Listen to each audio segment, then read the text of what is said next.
saya mau bagikan untuk saudara. Bapak Ibu, zaman Bapak sudah selesai.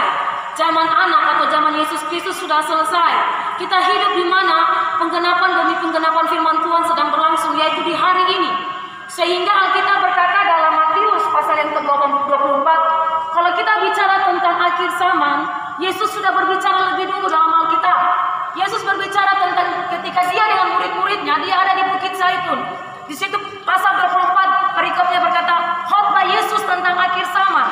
Dan saya membagikan bahwa kita hidup di mana penggenapan demi penggenapan firman Tuhan di akhir zaman ini sedang berlangsung. Sehingga Yesus berkata begini dalam Matius 24, ciri-ciri tentang akhir zaman dalam ayat yang ke-6 ayat 7 ayat 8. Firman Tuhan berkata bahwa kamu akan mendengar deru perang atau kabar tentang perang. Namun berawas-awaslah, jangan kamu gelisah. Tuhan mengajarkan kita untuk kita berjaga-jaga, berawas-awas di sini artinya kita berjaga-jaga, berjaga-jaga di dalam Tuhan. Biar kita punya rumah yang besar, biar kita punya rumah di pagar tembok, kita punya kawal, punya apa istilahnya kalau orang pejabat dia punya pengawal ada, dia punya penjaga ada. Tetapi kalau tidak ada Tuhan di dalamnya, maka iblis pun bisa masuk. Di sini berkata berawas-awaslah atau berjaga-jagalah, yaitu kita berjaga-jaga di dalam doa, supaya ketika peristiwa mau terjadi Tuhan sudah menyampaikannya. Di ayat yang ke-7 bilang, sebab bangsa akan bangkit melawan bangsa dan kerajaan melawan kerajaan, akan ada kelaparan dan gempa bumi di berbagai tempat. Firman Tuhan yang kita baca dari zaman ke zaman. Mungkin Bapak Ibu yang saat ini orang Kristen potong pusat yang sudah, kalau mau dikatakan sudah 50 tahun atau 60 tahun, saya mau sampaikan bahwa undang-undang atau peraturan pemerintah ini bisa berubah. Berlakunya hari, berlakunya tahun, undang-undang bisa berubah. Peraturan dunia bisa berubah karena sesuai dengan kondisi yang ada. Ataupun ada undang-undang yang baru yang dulunya tidak ada aturan itu, tapi karena semakin hari orang semakin jahat, akhirnya ada undang-undang yang baru, ada perda yang baru. Hukum dunia bisa berubah, tapi hukum Tuhan, firman Tuhan yang kita baca, saya tidak tahu di rumah saudara baca firman Tuhan atau tidak, tapi firman Tuhan yang saudara baca baik di rumah maupun di gereja, ini dia punya nilai berlaku sepanjang masa, sepanjang hari, dari zaman ke zaman dia tetap berlaku. Sehingga hari ini yang Tuhan mau berbicara, ketika Tuhan sudah berbicara lewat hamba-hamba Tuhan, baik pendeta hari minggu di gereja, baik para penginjil, saya sungguh percaya bahwa Tuhan yang kita sembah, Yesus Kristus, dia Allah yang mengasihi. Sehingga kenapa dia harus suruh penginjil bicara di jalan? Kalau karena belum tentu semua orang masuk gereja, benar? Ada orang yang tidak pernah masuk gereja, sehingga Tuhan berkata, Tuhan Kepala Agung, dia mencari mereka yang terhilang, mencari mereka yang tersesat. Makanya penginjil dia masuk ke setiap tempat yang tidak bisa dijangkau oleh pendeta. Itu fungsi penginjil. Makanya Efesus pasal 4 ayat 11, Tuhan memberikan 5 jawatan dalam gereja Tuhan untuk melengkapi gerejanya. Ada jawatan gembala, penginjil, nabi, rasul, pengajar. Tuhan berikan semua itu untuk gereja Tuhan. Sehingga hari ini saya mau sampaikan untuk Bapak Ibu kita semua, hendaklah kita berjaga-jaga dalam doa. Saudara boleh berjualan, tapi sisakan waktu untuk Tuhan. Tuhan berkata, 1 jam saja dengan Tuhan, engkau berdoa dengan Tuhan. Ada mesbah yang engkau bangun di rumahmu. Mesbah itu bicara tentang di rumah kumpul mama, kumpul bapak, kumpul anak-anak, di situ duduk memuji Tuhan, menyanyi lagu pujian atau di dalam Alkitab apa? Nyanyian rohani. Nah itu nyanyi terus baca firman Tuhan. Seperti baru berdoa. Jadi ada mesbah di setiap rumah. Jadi Alkitab berkata bahwa ciri-ciri tanda akhir zaman seperti tadi, engkau akan mendengar deru perang, akan terjadi kelaparan di ayat yang ke-7. Peristiwa yang terjadi. Kalau orang sudah tidak mau dengar lagi apa yang dikatakan Tuhan lewat hamba-hamba Tuhan, maka Tuhan akan berbicara sendiri. Bagaimana cara Tuhan berbicara? Tuhan bisa berbicara lewat alam. Gempa bumi itu cara Tuhan berbicara. Banjir bandang di Jayapura itu lewat cara Tuhan berbicara. Sekarang lagi virus corona yang sudah melanda atau menghantui bukan hanya Indonesia tapi kepada bangsa-bangsa sudah menghantui itu cara Tuhan. Tuhan berbicara karena apa? Manusia sudah tidak mau dengar lagi apa yang Tuhan sampaikan lewat hamba-hamba Tuhan. Tuhan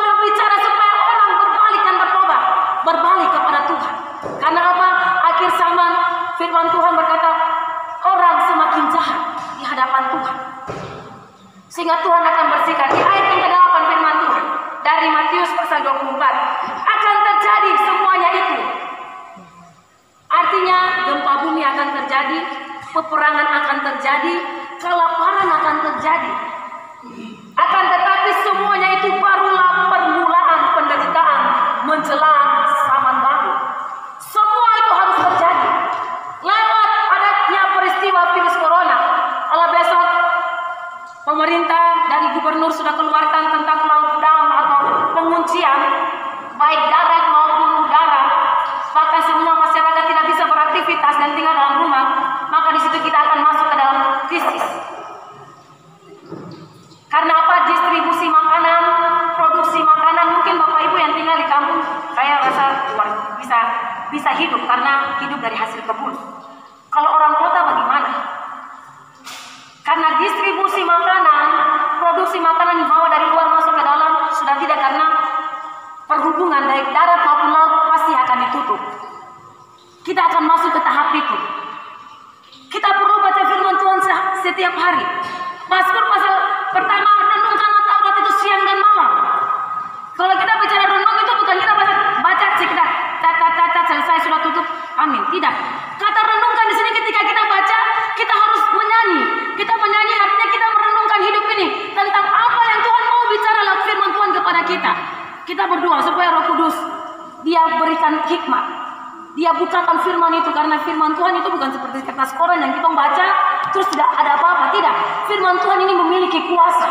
Ketika saudara baca, saudara akan merasakan dalam hati saudara. Saudara akan merasakan dalam roh bahwa firman ini dia menghidupkan saya. Seperti itu. Jadi ada zaman yang baru. Adanya virus corona ataupun yang akan terjadi ke depan saya tidak tahu. Tetapi hal-hal itu akan terjadi. Jangan kita pikir bahwa Papua ini negeri yang paling ujung jadi tidak akan kena seperti itu. Kita berkata bahwa Papua ini aman-aman saja, tidak akan terjadi demikian. Kita punya pemerintah ada, TNI polisi juga ada, jadi kita tidak perlu khawatir tentang itu. Saya mau sampaikan firman Tuhan sedang menuju kepada penggenapan sempurna. Dan peristiwa-peristiwa ini akan terjadi. Sehingga dari kertas yang saya bagikan, perikopnya persiapkanlah dirimu. Persiapkan dirimu ini artinya rohani kita yang kita persiapkan. Supaya menjelang masa kesukaran, menjelang penganiayaan yang besar itu terjadi, kita mampu melewati itu bersama dengan Yesus Kristus. Amin. Karena di luar Tuhan, kita tidak mampu melewati itu. Alkitab berkata dalam Injil Yohanes 19, di luar Tuhan engkau tidak dapat melakukan apa-apa, pokok anggur yang benar. Kita ini seperti ranting. Yesus pokok anggur, kalau kita di luar dan Tuhan kita tidak bisa berbuat apa-apa dan kita akan dipotong. Kita dibuang lalu kita dibakar. Kita tidak bisa menghasilkan buah. Sehingga dalam pasal yang ke-24 ayat 8, zaman baru akan berlangsung. Persiapkan rohani kita. Karena di zaman baru ini yang akan menghuni zaman baru ini adalah orang-orang Kristen yang baru. Apa arti orang Kristen baru? Nanti pasti Bapak Ibu bilang orang Kristen baru ini seperti apa? Apakah dia berubah fisik, berubah bentuk? Tidak. Dalam saya kasih contoh, saudara baca di selebaran yang saya bagikan itu, di angka 8 di bawahnya. Sebelum masuk dalam zaman baru, Tuhan akan membersihkan segala kejahatan. Kita lihat contoh dalam 1 Petrus 3 ayat 20. Di situ saya memaparkan hanya 8 orang. Kita lihat contoh tentang kisah dari Nabi Nuh. Pada zaman itu, Nuh ini adalah seorang pemberita Injil. Dia berteriak karena Alkitab berkata Tuhan menilik dari atas, dia melihat ke bumi banyak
mata 2, saudara punya hidung 2, saudara Hidung punya 1. hidung 1, telinga 2, mulut 1, tangan, kaki 2.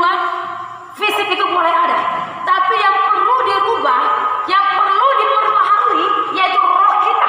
Ketika roh kita sudah diperbaharui oleh Tuhan, maka pikiran kita secara otomatis akan berubah.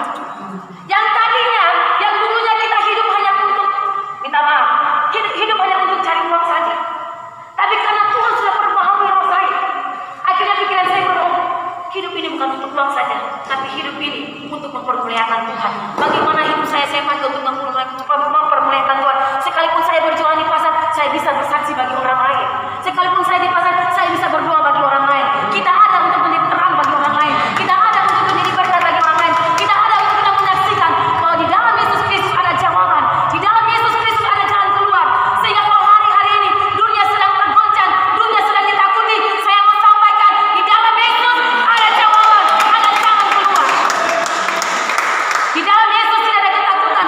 2 Korintus pasal yang pertama ayat ke-7, Yesus berkata dari Rasul Paulus bahwa Tuhan tidak memberikan roh ketakutan, tapi Tuhan memberikan roh yang membangkitkan kekuatan, kasih serta ketertiban. Oleh sebab itu Tuhan berikan kekuatan atas saudara dengan saya hari ini.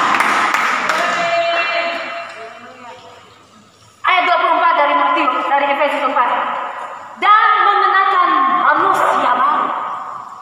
Kekristenan yang lama, kekristenan kulit, kekristenan biasa. Artinya kekristenan biasa ini kekristenan potong pusat atau kekristenan KTP. Kita tahu Yesus, tapi kita tidak kenal siapa Tuhan itu yang kita sembah. Injil Yohanes 4, perempuan Samaria bilang kepada Tuhan Yesus, Tuhan, nenek moyang kami menyembah di atas gunung ini. Langsung Yesus bilang kepada perempuan Samaria itu, engkau menyembah apa yang tidak engkau kenal? Artinya kekristenan kita harus mengenal siapa pribadi dari Yesus Kristus itu sendiri. Kita harus mengalami Dia dalam hidup kita.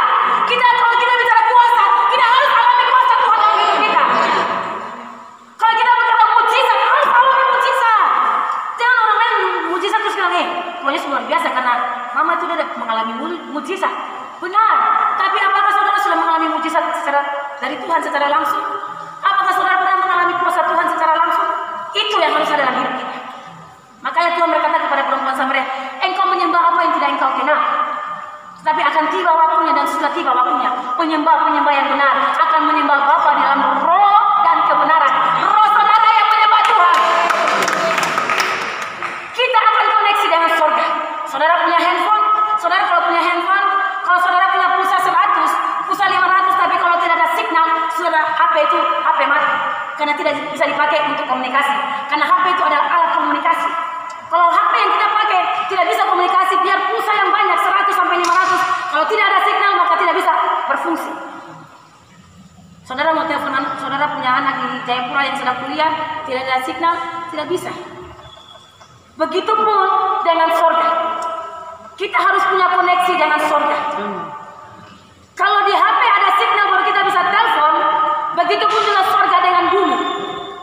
Bagaimana cara kita koneksi dengan surga? Lewat Roh Kudus itu yang telah dicurahkan Tuhan Yesus. Dia berkata dia naik ke surga dan dia kirimkan penghibur. Dia itu yang akan menghubungkan saudara dengan surga. Sebelum peristiwa terjadi, sebelum bencana terjadi, Tuhan pasti menyampaikan, berjaga-jagalah engkau anakku. Sama seperti Nuh.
sehingga yang tadinya bangsa Israel mau dipunahkan, akhirnya mereka tidak jadi dipunahkan.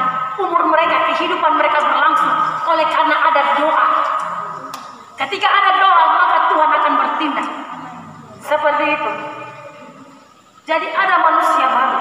Bagaimana kalau nanti Bapak Ibu pikir manusia baru, terus kalau roh kita sudah diperbaharui, otomatis pikiran kita diperbaharui. Itu caranya bagaimana? Di ayat di 2 Korintus 15 ayat ke-7. Saudara baca di kertas, saya sudah bagikan. Jadi siapa yang ada di dalam Kristus, ia adalah ciptaan baru. Yang lama sudah berlalu, sesungguhnya yang baru sudah datang. Apa arti dari Kristus? Kristus dalam bahasa Yunani Kristus, atau dalam bahasa Ibrani Mesias. Makanya kalau orang Yahudi itu mereka tidak akui dengan nama Yesus. Mereka katakan Mesias. Mesias anak Allah. Nah ini sama artinya, cuma beda dua bahasa. Dalam bahasa Yunani dan bahasa Ibrani. Nah Kristus atau Kristus ini artinya pengurapan, yang diurapi. Ketika saudara ada dalam pengurapan, ketika kita dalam pengurapan Tuhan, maka yang lama itu otomatis akan berlalu. Orang biar cara bagaimanapun, metode demi metode mau dibikin supaya kita ada dalam sesuatu yang baru. Tetapi kalau kita tidak ada dalam Kristus, tidak ada dalam pengurapan, tetap yang lama itu tetap akan tinggal dalam hidup kita. Gereja biar mau bikin kegiatan oleh apapun, biar bikin apa istilahnya kegiatan-kegiatan rohani untuk membawa generasi muda untuk dekat kepada Tuhan supaya mabuk itu tinggal dari, supaya kemabukan kehidupan anak muda yang sudah mabuk itu ditinggalkan, supaya kehidupan anak muda yang hidup dalam ganja itu ditinggalkan. Saya mau kasih tahu, manusia bikin cara banyak untuk mau bawa anak generasi muda keluar dari itu, tapi kalau tidak ada pengurapan dari aktivitas yang kita buat, itu akan sia-sia. Karena yang bisa mengubah manusia adalah Tuhan Yesus. Lewat pengurapan yang terjadi. 1 Korintus 4 ayat 20. Kalau kita bicara tentang kerajaan Allah, kita bicara tentang kuasa. Saya ingin bicara sekaligus saya awal kejadian sampai Wahyu. Tapi kalau tidak ada kuasa dari perkataan saya, maka itu akan hambar. Hambar atau sia-sia. Tidak akan ada rasa. Tapi kalau satu kata saya sampaikan, tapi kalau itu ada kuasa, maka orang yang tadi memang dia pasti bisa berubah. Karena apa? Pengurapan Tuhan yang sedang bekerja. Itu yang dikatakan. Barang siapa di dalam Kristus, barang siapa ada dalam pengurapan, dia menjadi ciptaan baru. Saya mau sampaikan untuk kita gereja Tuhan. Tadi saya katakan, kekristenan yang biasa akan tergeser. Kekristenan yang hanya rutinitas. Oh hari Minggu ke gereja, hari Senin KSP dan sebagainya. Oh besok mulai pasca kita bikin seperti rutinitas. Saya mau sampaikan bahwa kekristenan yang seperti itu yang tidak ada perubahan akan tergeser. Tuhan mau kita ada isi. Tuhan mau kita seperti 5 gadis yang bijaksana, yang punya pelita dan punya minyak. Oleh banyak orang Kristen, tapi belum tentu memiliki minyak. Amin. Oleh banyak pendeta, tapi belum tentu memiliki minyak. Sehingga Tuhan berkata dalam Roma pasal yang ke-9, belum tentu orang Israel adalah orang Israel. Alkitab berkata, Musa berkata begini, Tuhan berbelas kasihan kepada siapa yang dia mau berbelas kasihan. Tuhan bermurah hati kepada siapa yang dia mau bermurah hati. Ini artinya pilihan Tuhan, isi hati Tuhan. Tinggal di dalam Kristus, di dalam pengurapan, baru Tuhan akan buat hidup kita mengalami perubahan. Pengurapan, Yesus Kristus sendiri dia menerima pengurapan. Saudara baca firman Tuhan dalam Matius pasal yang ketiga. Ketika Yesus dibaptis oleh Yohanes Pembaptis, dia turun ke Sungai Yordan. Ketika dia dibaptis selesai, barulah muncul burung merpati. Burung merpati turun di atas pundak Yesus, dan suara dari surga berkata, inilah anakku yang kukasihi, kepadanya aku berkenan. Burung merpati itu adalah lambang atau simbol dari Roh Kudus itu sendiri. Dalam Kisah Rasul pasal yang ke-8, firman Tuhan berkata begini, tetapi engkau akan terima kuasa kalau Roh Kudus turun atas dirimu. Kalau kita bicara Roh Kudus, kita bicara kuasa Tuhan. Amin. Jadi saudara, ketika saudara memiliki Roh Kudus yang hidup dalam hidup saudara, maka pengurapan itu akan mengalir dalam diri hidup saudara. Pengurapan itu akan mengalir ketika saudara berdoa, maka Roh itu akan konek sampai ke Bapa di sorga. Karena Roh Kudus itu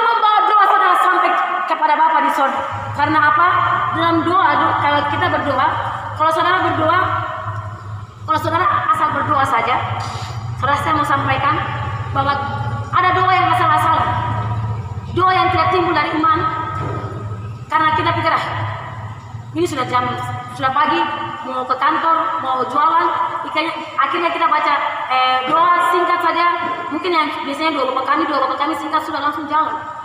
Saya mau sampaikan doa untuk bagaimana kita bisa mengalami atau merasakan Tuhan dalam hidup kita. Doa yang dari hati kita, hati yang terangkat. Ketika hati yang terangkat untuk Tuhan, ketika kita berdoa, kita akan merasakan sesuatu dari apa yang telah didoakan. Seperti itu. Jadi Paulus berkata bahwa ada doa yang kekal budi, ada doa yang dikeluarkan oleh Roh itu sendiri. Dalam Roma 8, engkau tidak tahu berdoa, tapi Roh itu akan mengajar engkau berdoa. Benar? Pernah baca firman Tuhan ini? Iya. Itulah fungsi Roh Kudus. Jadi kalau kita bicara Roh Kudus, kita bicara pengurapan. Kalau pengurapan berarti kita bicara tentang kuasa, otoritas Tuhan ada dalam kehidupan kita. Yesus Kristus diurapi oleh Roh Kudus sehingga dia melakukan perkara-perkara yang ajaib. Saudara lihat bahwa ketika Yesus setelah dia dibaptis di Sungai Yordan, baru dia masuk ke dalam pencobaan. Saudara baca di pasal berikutnya, Yesus ada dalam padang gurun. Ketika Yesus selesai dalam padang gurun, barulah di situ Tuhan menyampaikan kerajaan Allah. Ketika dia menyampaikan kerajaan Allah, artinya dia memberitakan firman Tuhan. Di situ ada tanda heran demi tanda heran menyertai dia. Karena apa? Roh Kudus sudah mengurapi dia. Begitupun juga dengan kita orang Kristen. Kita jangan berpikir, saya sudah jadi orang Kristen 50 tahun. Biar saya belum mengalami Roh Kudus, saya belum terima Roh Kudus, saya sampaikan firman saja. Tidak. Kita lihat proses Yesus. Yesus saja yang anak Allah, dia harus dibaptis, dia harus lewati padang gurun, dia harus lewati pencobaan. Baru situlah kuasa Tuhan dinyatakan dalam pelayanan. Makanya kalau jadi hamba Tuhan harus tahu puasa. Kalau hamba Tuhan tidak tahu puasa, berarti hamba Tuhan ini hidup karena makan dan minum. Itu saja.